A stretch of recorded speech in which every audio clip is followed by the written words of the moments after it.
Since lockdown began, almost 250,000 babies have been born in the UK. Always make me cry.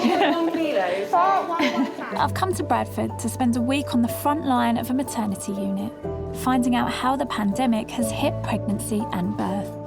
I've got new mum anxiety with pandemic anxiety on top of that. Bradford has one of the largest South Asian communities in Britain, one of the ethnic groups hardest hit by COVID-19. How has the threat of the virus here affected mums-to-be?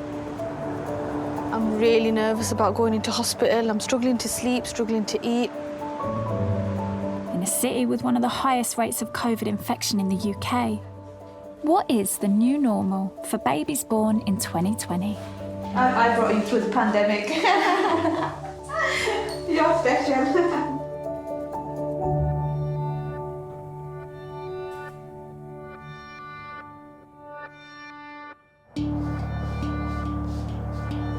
This is Bradford Royal Infirmary. Over 5,500 babies are born here every year. Congratulations. He's just so beautiful, isn't he? It's heavy though. But over the last few months, maternity services have had to change radically to keep women and babies safe. I'm joining the morning handover from the night shift. Good morning, everyone. I'll start if that's OK. Just to let you know that it's been a very busy night. We are in escalation from 5 o'clock this morning, so currently closed. This is the first time the unit has had to close to new patients since the pandemic struck. It's because they've got so many high-risk mums currently on the ward. COVID-19 swabs, we're basically swabbing everybody. Coronavirus means everyone admitted to the unit now has to be tested. They've discussed her care with the med reg and he agrees that she needs to be over there on the general side on one of the COVID wards. A new admission has developed severe COVID symptoms overnight.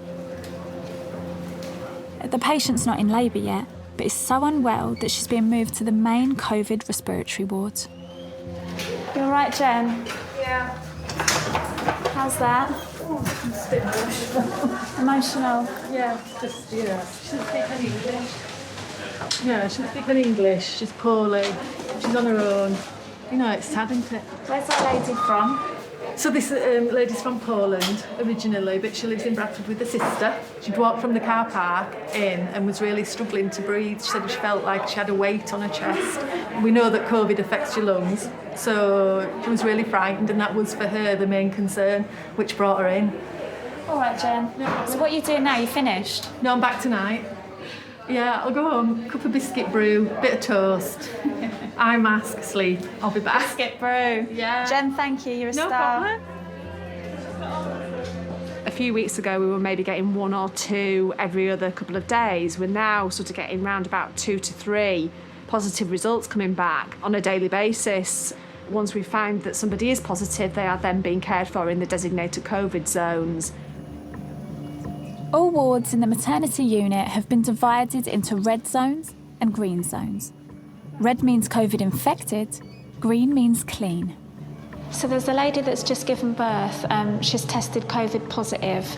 They've got to transfer her from this red zone to another red zone upstairs. So should we keep the corridor clear now? Close the door wherever you go. OK, thank you. Right, so we're to come in and close the door. And then we're allowed back out once she's left. Yeah, here we are.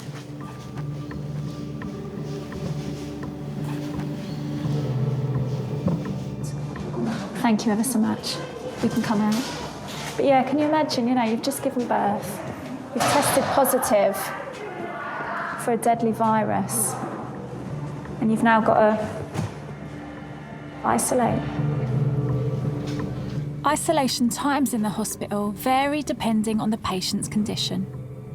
Over in the red zone, in the antenatal wards, there are also patients in isolation waiting to give birth. Teresa is one of the midwives dedicated to looking after them. You're newly qualified. Yes, I qualified November 2019. Oh, congratulations. Thank you. Thrown in at the deep end. Yes, definitely. Do you feel nervous going into the red zone? I used to do, but now I don't actually, no. Do your family worry about you? Have you got kids? Yes. When I first started doing COVID ladies, I sent my children to live with their dad just so I could be that COVID person. So That's a real sacrifice, you know, to not see your kids. it is, yeah. Do we have to wear visors? Yes, we do. The hospital want me to wear their PPE and have assured me there's enough for everyone. I've just got Stacey here. Am I all right to come in? Thank you. I've got you some water. This lady didn't want to be filmed, but was happy to talk to me. She's 8 months pregnant and thinks she caught COVID in the care home where she was working. It started as a mucus cough, not eating and drinking. You lost your appetite. I lost my appetite and I lost a stone in 2 weeks. Were you frightened?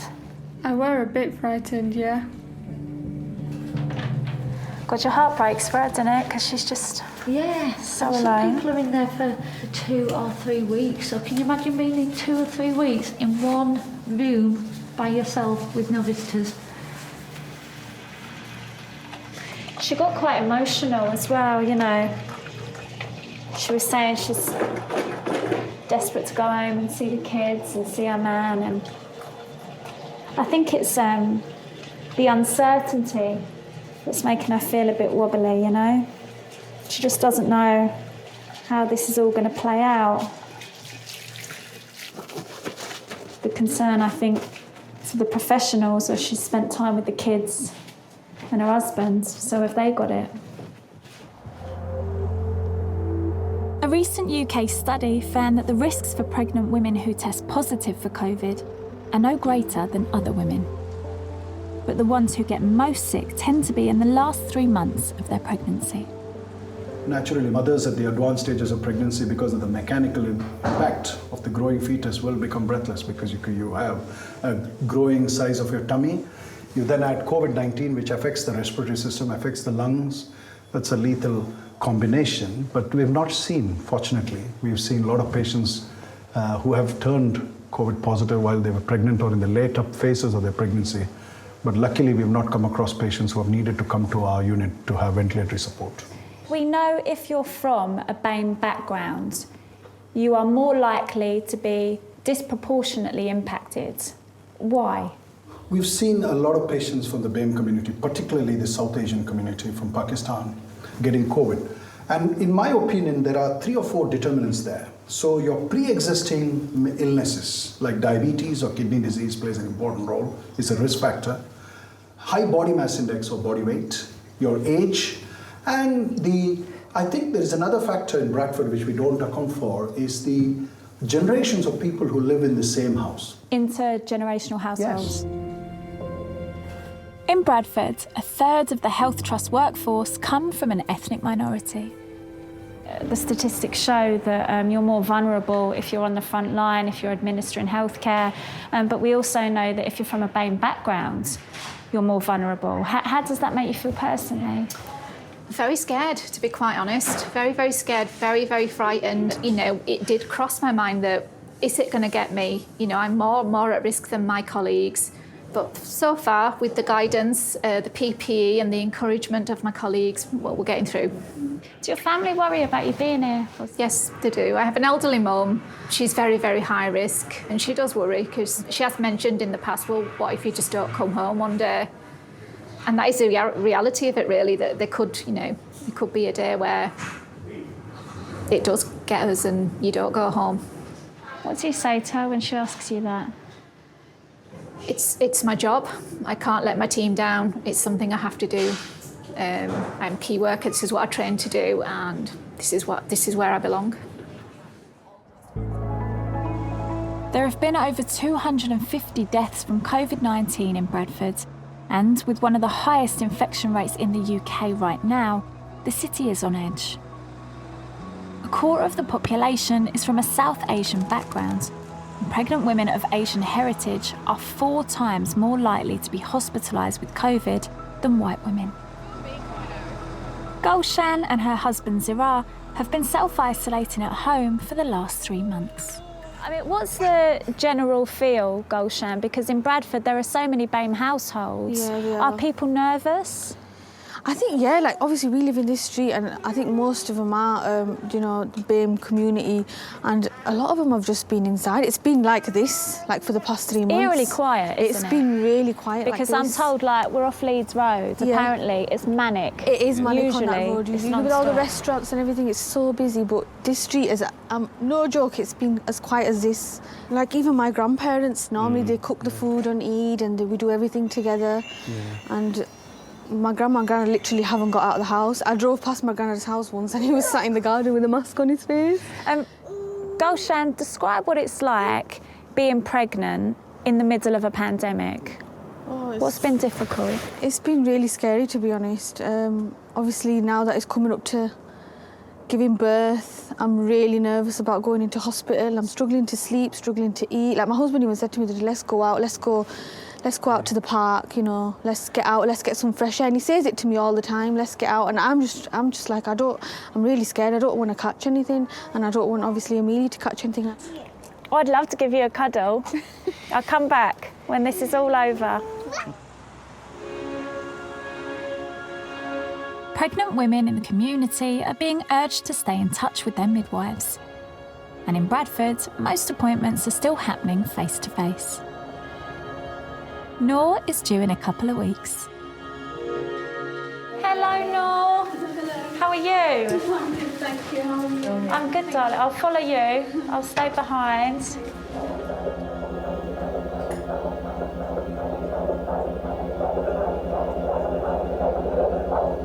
good?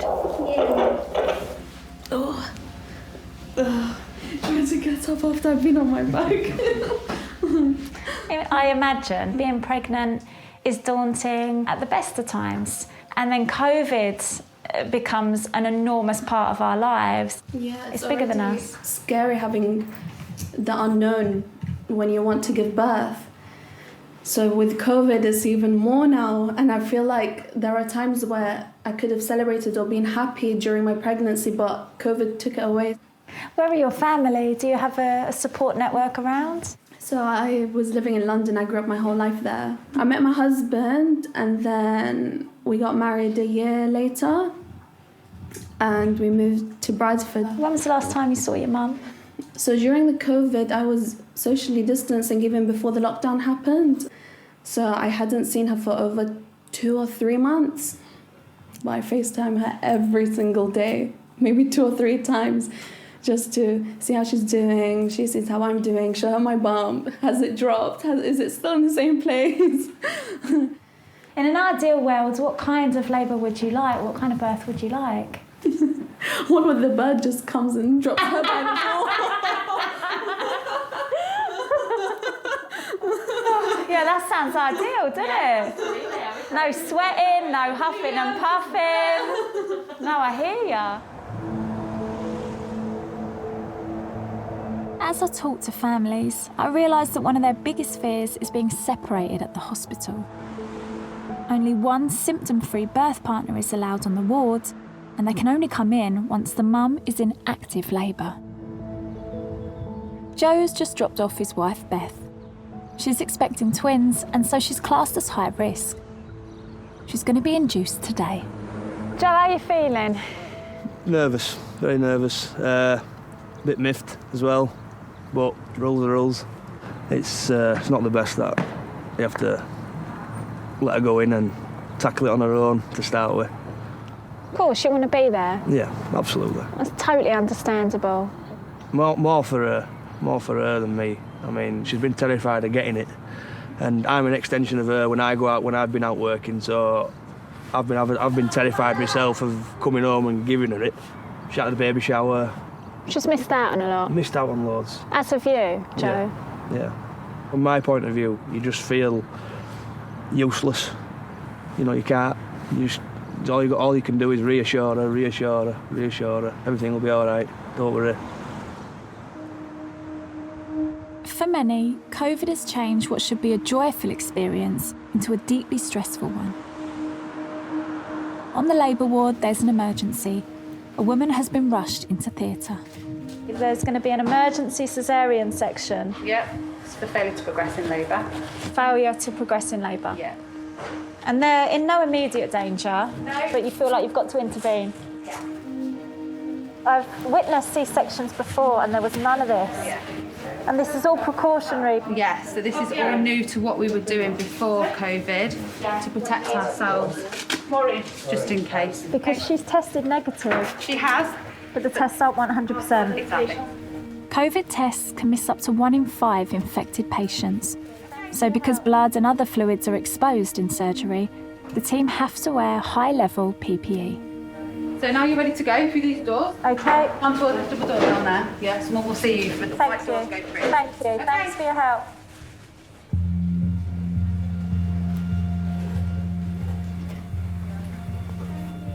This mum has given us permission to film her surgery. She doesn't speak any English, so she's being supported by her husband's aunt. Keep going, keep going. Give me some more, that's it, keep going. That's it, keep going, lovely. Whoa, hold on. I can see the baby. There we are. Hey you. Oh, he's a beautiful size, look at him. So we're just gonna give him a minute so he gets lots of good blood through the cord, all right? You're right, not long. But things are not right, and the baby hasn't started to breathe. The team has to get him to the paediatric specialists quickly. I'm just going to take him outside, darling. So the baby doctor outside, all right? They rush him outside to the corridor where the COVID risk is lower.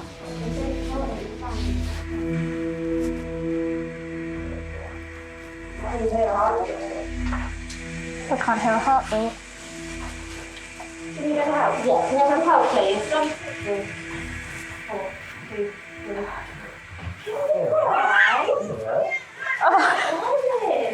Shall I stop them?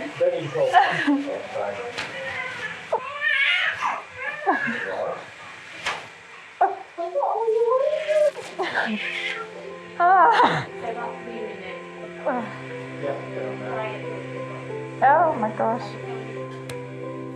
You are incredible. You are all so incredible. She's like completely flattened down. She's done very well.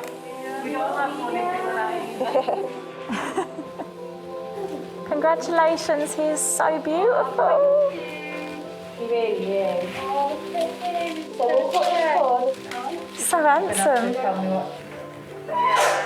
Oh, he's perfect. Look at him. Should we weigh you? And it's her first child, isn't it? It's her first baby, yeah. Oh, he's perfect.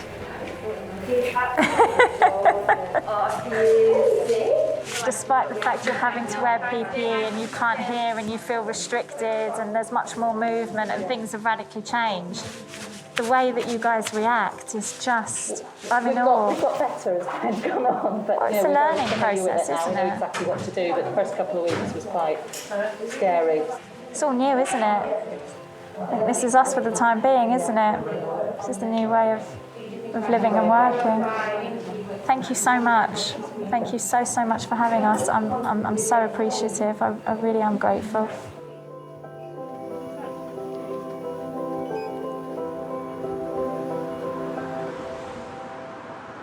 The research team in Bradford have been reporting daily to UCOS, the largest UK study on the impact of COVID in pregnancy. How does COVID-19 affect pregnant women? Well, the evidence from the UCOS study has just come out, actually. So they've not found that pregnant women are at any more risk of catching COVID, which is something we're really pleased about, because we did wonder. Women sometimes are more at risk of things when they're pregnant because their immune system can change. Transmission to babies is uncommon, but obviously there's a lot we still don't know.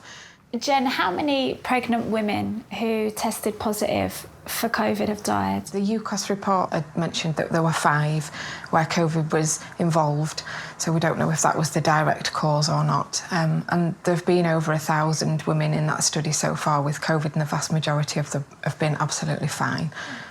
But that's still 5 very sad cases. Yeah, I was speaking to one of the midwives downstairs and she was saying, God, the idea that You know, a mother might not come if, you know, there's no movement, or perhaps she's bleeding. Yeah. But the threat of COVID, because they know COVID is present here, they feel too frightened to approach the hospital. And that's our main concern as a maternity unit, that maternity services don't stop. In a pandemic, babies don't stop coming. You know, the midwives are all still here. And if there's something that you would ordinarily have rung the midwife about, we really want to get across that message that you still do, we're here.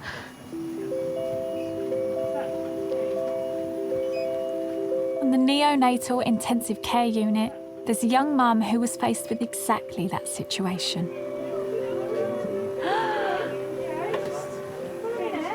Hello!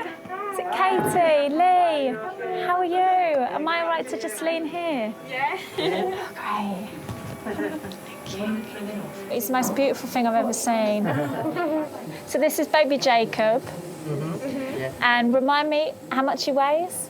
Right now he weighs 2 kilos and he weighed 940 grams when he was born, so he's more than doubled his birth weight. Which is brilliant news. Yeah.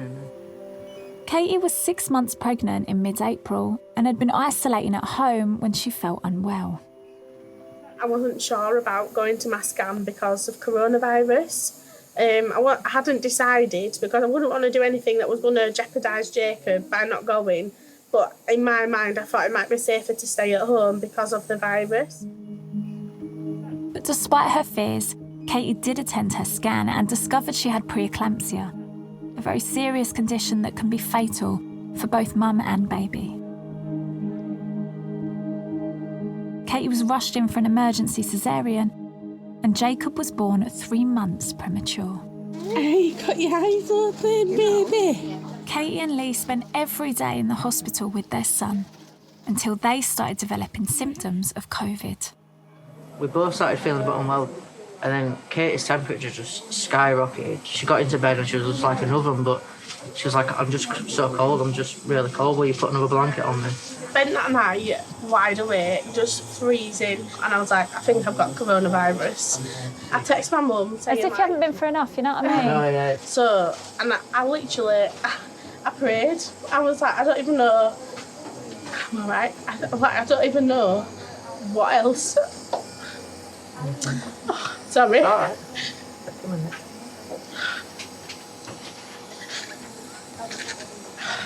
I'm all right. I'm sorry I can't come and give you a squeeze. The unit organised fast turnaround tests, but Kate and Lee couldn't see Jacob for the next 4 days until their results came back negative. The relief you must have felt, Katie. Yeah. Both of you. So what have the doctors said? You know, if everything pans out in the way that we hope it does and you're home, the three of you, in a couple of weeks' time, when will Jacob be allowed to interact with the extended family? But in terms of being with other people, at the moment, I'm not really sure. Because obviously I've got like new mum anxiety with like pandemic anxiety on top of that, in terms of like letting people near him or touch him, so... And do you know what, Katie, that'll all come, innit? Yeah. That'll all come, it's just delayed. The staff at the hospital have been trying wherever possible to keep parents and babies together, despite visiting restrictions. It goes so against what we think we should do. We want people to be in here. This is the baby's world, and this should be the family's world. And the baby's world without the family it's wrong. And I think it's one of the things that we've learned is we can do this. We get people in masks, we group them in alcohol, we think how we can manage distancing when we can't be very far apart, because babies are tiny and we've got to be very close to them. But we can make it safe. And it's been a steep learning curve working out how we can do that. Have you lost any babies as a result of coronavirus? I've had one baby who did get coronavirus after discharge, who got really very poorly. They did have other problems, and it's very hard to know the extent to which the coronavirus played a part. But yes, we did have one baby who died. But mums and babies generally have done very well. I've been very sad that colleagues have become very poorly across the wider system. One of my fellow neonatologists in the Midlands got coronavirus and died. And that seems very close to home when that happens. Although babies rarely get sick from COVID, they can potentially catch the virus from anyone infected with it, even if that person doesn't feel unwell. On the postnatal red zone, there's an asymptomatic mum who tested positive on admission. When did she give birth? So she gave birth yesterday in the early hours, and it was a section. Madia is in isolation with her baby daughter, Hannah. Just got Stacey here as well. Am I all right to come in? Yeah, of course you are. Thank you ever so much. Oh, look. You look incredible. I mean, you look so well. You look so beautiful. Oh, thank you. No symptoms at all. No symptoms at all. I've had a really nice pregnancy, and you know, I didn't even get an inkling. But so when I was told, it was a really big shock for me. I didn't expect it at all. Do you feel apprehensive? Do you have any concerns about leaving hospital, you know, with your newborn? The only concern I have is, can I get it again? And would I know if I've got it, or can I get it with symptoms, without symptoms? You just don't know how bad you can get it, really. Hannah, you know, the professionals here have obviously made the decision to keep mothers with their babies, even if they're testing positive to COVID. So obviously we have a policy. We do want to keep mum and babies together. We don't want to separate mum and baby out for any reason. That's just what we don't do. It's just more safer to keep mum and baby together. There's no risk factors or any sort of reason for why they should be separated, unless any neonatal unit admissions. I guess I'm one of the lucky ones, to be honest, because it could have been the other way around. And that's another scary thing, because what if I did have the symptoms and something did happen to me, would she still be here? So much that plays on your mind. And you'd be able to, you know, tell her about this in years to come. I brought you through the pandemic. You're special.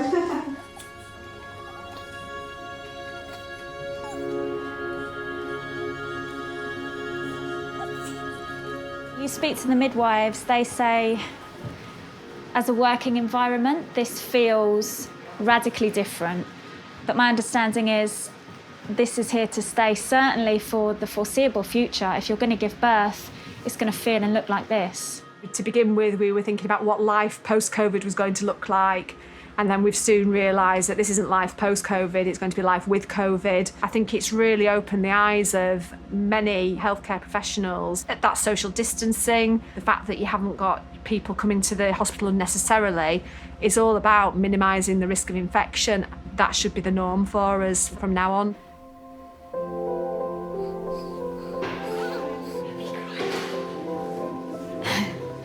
You have to celebrate the victories. You know, there's been so much heartache and so much uncertainty, and I've lost so many people. And there's something quite comforting knowing that, you know, for many families, life will go on. Meeting these families has been such a privilege for me. But before I left, there was one more person I really wanted to catch up with. Right, Stacey. Oh my God. Joe. Oh mate, well done. 2 boys? 2 boys. Yeah, proper proud. Proud as punch. We'll let you enjoy Beth because you haven't got long. Are you allowed to stay for a bit? No, I think an hour or 2. Joe, lots of love, mate. Thank you. Take care. No worries. What an entrance.